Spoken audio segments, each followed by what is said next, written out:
Roger, 2013 migration is coming to an end. It's been a fascinating couple of days. A lot of interesting viewpoints, some tremendous insights, but most important, what I want to know is what did Redbird learn this year?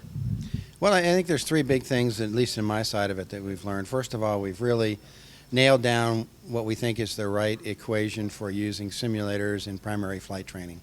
We've refined tools, and now we are being able to get much more consistent results, and we are then looking to bring that out to the industry. We also have identified an ongoing weakness with not developing GIFT, and because we had some technological advances, we have now shifted GIFT into something that goes beyond what we had talked about last year. Define GIFT for the folks out in the real world here. Guided independent flight training, where the learner would go into the device, get a preview of the maneuver that they're going to be doing. Then they would see a demonstration with instruction. They would see the common errors. They would get a chance to practice, and while they're practicing, they would get virtual instruction, audio and type on the screen to show them how they would make corrections to keep their maneuver in profile. And then they'll have the option to test, and if they test and meet PTS parameters, they'll be graded on all those PTS parameters and shown what they did well, and all done by themselves in the simulator device. Another thing is we finally launched the helicopter simulator. Well, I've been pushing a long time to get a device that we could actually develop the intrinsic skills that somebody needs to fly a helicopter, which would significantly cut down the amount of time they'd have to be in the aircraft to learn how to do those maneuvers. We have focused on two areas as our test, and that is that one, we can teach hovering, and the current simulator does that with the software and the motion very well. And the second is somebody could master auto rotations in the helicopter. And that we have to work on the programming of that, but certainly the motion basis far exceeds our expectations, and so do the visuals, as you probably saw when you flew it. Over the past 2 decades, no resource has compiled as much expert-valued information about the sport plane world than the Sport Plane Resource Guide.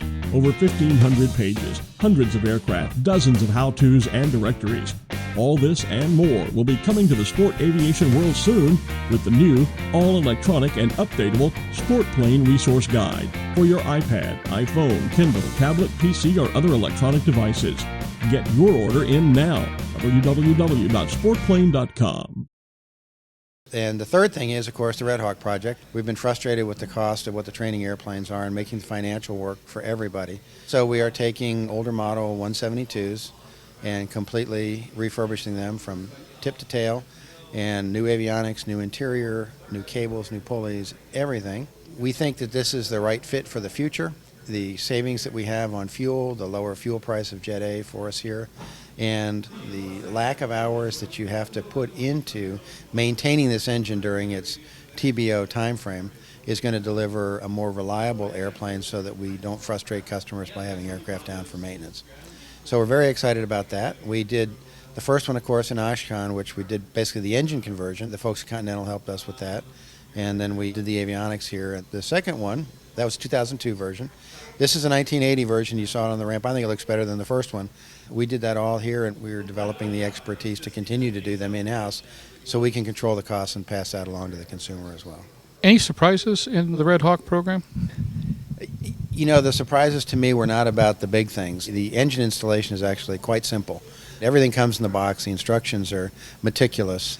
That was actually the easy part. The hard part is actually finding aftermarket manufacturers of the $5 pieces of plastic kinds of things that can delay delivery schedules.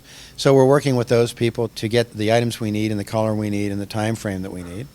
But other than that, not really very much. The avionics guys have been very supportive, and we'll have this next one completely finished probably about a week and a half, and that'll go into our fleet here at Skyport so that we can continue to build hours on this engine so we can provide the data to Continental that they can use to extend the TBO, and that's part of the experiment here as well. I'm particularly excited by some of the potential for the leasing program and a quote-unquote power-by-the-hour scenario where somebody doesn't have to cough up a big nut to begin with and can put something like this in a real-world environment and immediately generate cash flow, immediately generate customer and keep clientele happy without having to have made this huge investment, and with a very modern product that people are going to look at and go, wow, I got my money's worth. Correct. And our partners at Brown Leasing are going to be helping us with this. We are going to have 3 airframes for them before April 1st. They're going to put those into use in 3 different flight schools around the country. Their goal is to develop some data on what the true direct operating costs are at a typical flight school that's putting a lot of hours on the aircraft. When they do that, they can look at their financial model to see what that lease by the hour would be. And of course, we believe that the dollar figure will be quite reasonable and certainly competitive, in the 172 market. The nice thing, as you said about it, is the school doesn't have to make a $250,000 investment or a $400,000 investment in the new airplane. For a modest buy-in price, they'll just pay by the hour.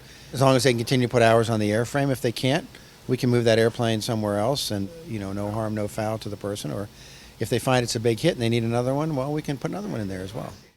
Since the early days of powered flight, pilots have struggled with landing in crosswinds. In fact, crosswinds and wind gusts cause more landing accidents than fog, thunderstorms, and icing combined. That's where the Redbird X-Wind SE comes in. By placing pilots in gusty crosswind conditions for extended periods of time, the X-Wind SE gives instructors all the time they need to teach the pilot the proper techniques for landing in crosswind conditions. For more information on Redbird X-Wind SE and Redbird's entire line of flight training devices, visit www.redbirdflightsimulation.com.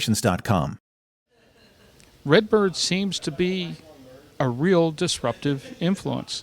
How do we take that wonderful, ingenious, lovely disruption and finally tell flight training, guys, no more. Time to start really getting with the program? Well, everything that we do here, particularly our syllabus materials, our training methodologies, the products that we use to simplify, are all available to people who want to use them. The devices that we have are all very reasonably priced. Redbird has always held the price of even if it's its most expensive full motion simulator to something extremely reasonable when you think about the next step is about $8 million. Right. So, for $85,000, we're getting a real bargain out of that. It has always been the company's philosophy that we want to be able to get these training methodologies and devices into the industry in a way that's affordable. The only real obstacle to flight training in the United States right now is the industry itself. We have to get the people who own flight schools and run this as a business to become better businessmen. We need to get the people who are in charge of the technical aspect, the chief instructors, using more modern technology. And of course, we have to be able to deliver the products in terms of the simulation devices, trainers, and airplanes so that they have quality products to work with. And the only limit in this industry is our own addiction to the past. So we're willing to help. Roger, always a pleasure, and more important than anything else, keep doing God's work. Thanks. All right, thank you very much.